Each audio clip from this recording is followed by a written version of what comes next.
Hey guys, I'm Joe. And I'm his mom, and this is the Bradford Shop. This is the Bradford Shop.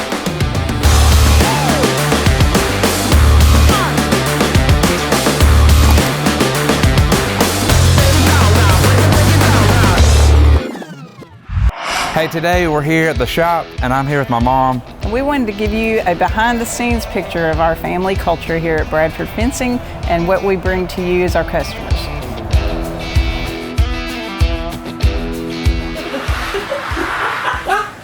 Mom, you ready? Come flying in. Like you could hear the rocks falling up. Oh, I was trying to clean up. Don't get that area over there. You mean this stuff?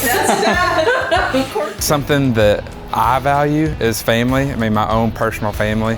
It's also something that I wanted to carry into our work.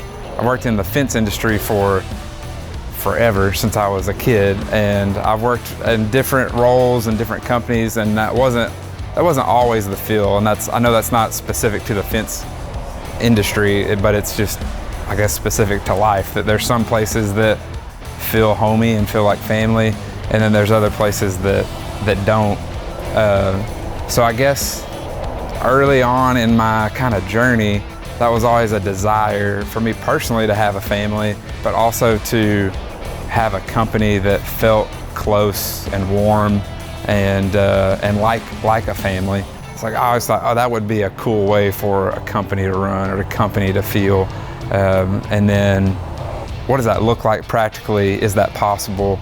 And so I know for sure now I'm super proud of our team and love the way that everyone is so tight-knit and feels like family and would go to bat for each other like family. And there's plenty of tough days because what we do is not glamorous and not fun sometimes, but we are in it together, and that's what makes it so special. Thank you for calling Bradford Fencing with some faces in Philadelphia. Lacey Strong, I'm the office manager, and I do a little bit of everything for the office. I do like the scheduling, communicating with the customers, looking at the orders, making the job cards, taking complaints. How are the complaints? How are they? Well, they're great. Can you tell me about this keyboard? Yes, it's very aesthetic, and it sounds like a typewriter whenever you type. Like, I can never go back to one of those keyboards. It's like peasant keyboards now. Yeah, mine is just an ordinary little. I need to step it up over here. This is a mess. I love all her gold and stand over there with our pins and stuff. It's just very lacy. That one girl that thought we installed. There he is. Oh no, come back. No, it's too late now. There's our boy. Come in like I normally do and like, You got a lot of storage, Brett. between the old ladies like mimosas and me skinny dipping it. When I started working here, it was kind of gradual. And so I love, of course, watching Joe work. Right now, what we've built in the past year is like we're friends, like we're best friends. We all interact outside of work too. And there's not a day that goes by that we're not in that office laughing and telling stories. And a lot of times what happens is I'll start telling a story about Joe, and something will remind me of something, and we're laughing about that. So they've gotten to know him a little bit more just from my perspective. And one day he was in first grade, and he asked me for just a shoebox. So I got a shoebox for him, and he proceeded to make this mailbox out of the shoebox. And that wasn't really unusual because he was always making something. He was always drawing something, building something, just making things. He used to watch Danger Mouse, and he would make the little badge that Danger Mouse, I still have that badge. And so that wasn't unusual that he was making a mailbox. I didn't think anything of it.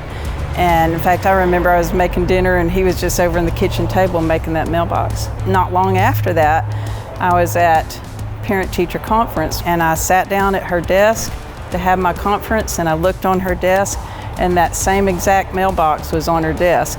I said, I have one of those at my house, just like that. And she said, you know what, one day Joe came over to my desk and he just studied. She said he walked around that mailbox and studied it from every angle. When she told me that, I knew why, because that was the day he came home and made it. He's always had that, just that imagination to build and that desire to build and create things. He's very creative. And that one is one of my favorites because it really shows Joe, and he was the same way then as he is now. Didn't know that story, Joe. Yeah, I know. I don't even remember all those details. But Yeah. And that's a risk of working with your mom, because you get embarrassing stories told to everybody, but sometimes flattering, sometimes not. Apparently, you're the scare master. No, they lie. Let me First hide the thing. monster so if my wife doesn't see it, she won't kill me. Too late. Where's the? There it is. I'm Brad Barnhouse. I am sales and some operations, about to move into the operations manager position. Favorite movie? My favorite movie would be Dumb and Dumber, hands down. Big gulps. Yeah. Look at the buns on that hose now. Let's work out. Yeah, we use those. That or The Office gets used around here a lot, but it just goes back into the climate and atmosphere that Joe has fostered here. It's incredible. Even if you weren't recording me, I would tell you flat out, he's the best boss I've ever had by far. Not just a boss, he's a friend. I can call him, ask him questions, personal life stuff, we talk about things. So, prank master. I don't know what you're talking about. She said you were gonna get Linda. So there's a standing view with Lacey, and there's a cricket that lives right outside the office wall somewhere, to the point where I have come into the office and her ink pens are laying all around the floor along the walls. And I'm gonna try to figure out what happened. She said she was throwing pins at the wall trying to get the cricket to shut up. I might have found somewhere online that you can get a mechanical cricket noisemaker, and I hid it in the office yesterday, and it has a little remote control. I can do it right now. You can do it right now? Oh, I like pranking anytime. Oh, yes.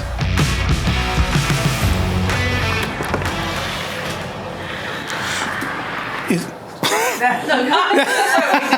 end up telling the people come in real quick. For Edmund. And then, someone gave that to you, right? The address. Is that Brad's phone? Or is that a real cricket? Oh my gosh, that cricket is back. It is a cricket. Last time it was over in that corner.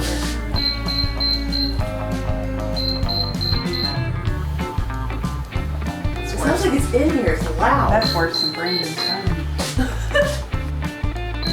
Does it sound like it's over there with you? Yeah.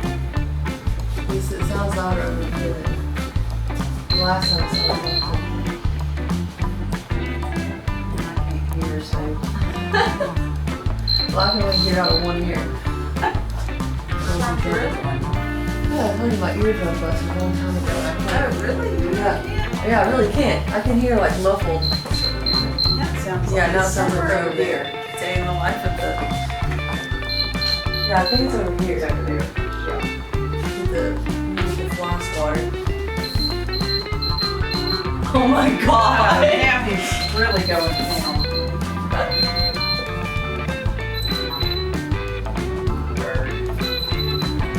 Is this Brad's joke?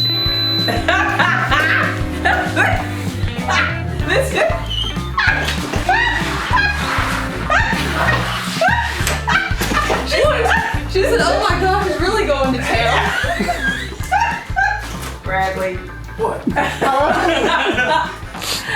He did that to me yesterday.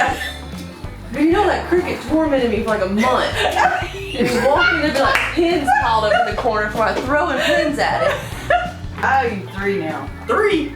I'm counting 5. You're shortchanging me so much. I was like, if that cricket is back, I am about it almost put me in an institution. I couldn't. She said that's even worse than Brandon's phone. Well, I saw you look there, so I just started changing the noise. See what it. Yeah, whenever you did like the other one, she was like, wow, it's really going to town now. On a day-to-day basis, we do operate like a family here. It is a very we go to work and everybody has a lot on their plate, but at the same time, there's a real relaxed atmosphere. We laugh a lot. Everybody has a very unique personality that adds to our feel of family, just like any family would. And everybody loves and respects Joe. I get to see that when he's not here, that they feel, I can just tell the feeling, they feel about Joe the same when he's not in that office and when he is. So I like to see that side of it because everybody genuinely loves each other. And so we work hard, but we also laugh a lot. Things come up every single day that are unexpected. And so most everybody has to have some type of resilience to face those things because there are frustrating situations. So we're able to just even let that out and be okay with each other. I mean, sure, we run into problems. Every business is going to run into problems. Things happen, things come up, and we come up with a solution. We just figure it out and get it taken care of, and make sure the customers take care of it at the end of the day. I'll prime and paint these black, and then our guys will take them to the job and set them in the ground for our gates. And then they'll give us the measurement between the posts, which we call eye to eye. And then I'll fabricate the gate frames and then go out there and weld them to these. And then they'll attach the wood to the frames. How's it going? Good. Good. I like my job, I like everything, so everybody work happy. Yeah. I love my job. Oh yeah? Oh, that's the thing. If you have everything for me and I'm work, like happy. Like, you bring me my material, bring me everything. Do you work every day? Yes, except when I'm sick. We're always looking for ways to improve, but we operate in a professional way, yet it's a family feel.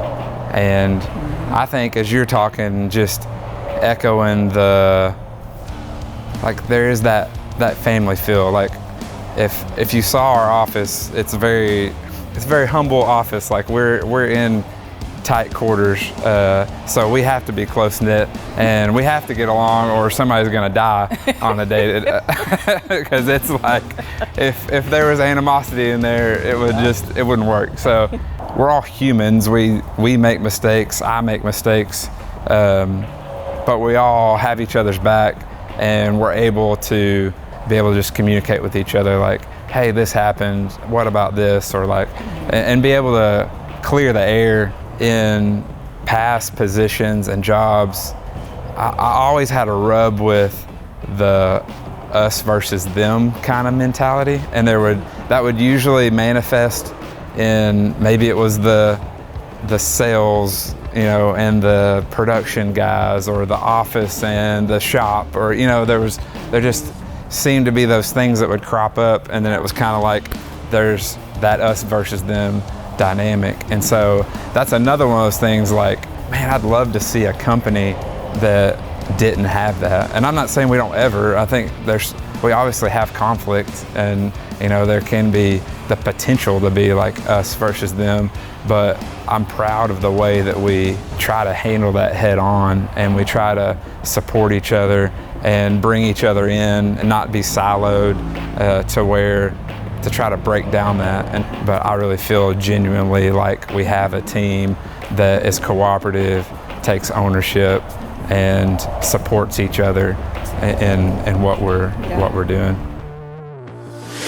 Hey guys, thanks for watching our video and allowing us to give you an inside look into our family culture here at Bradford Fencing. And make sure to like this video, it helps us out a ton, and subscribe to the channel for more videos just like this.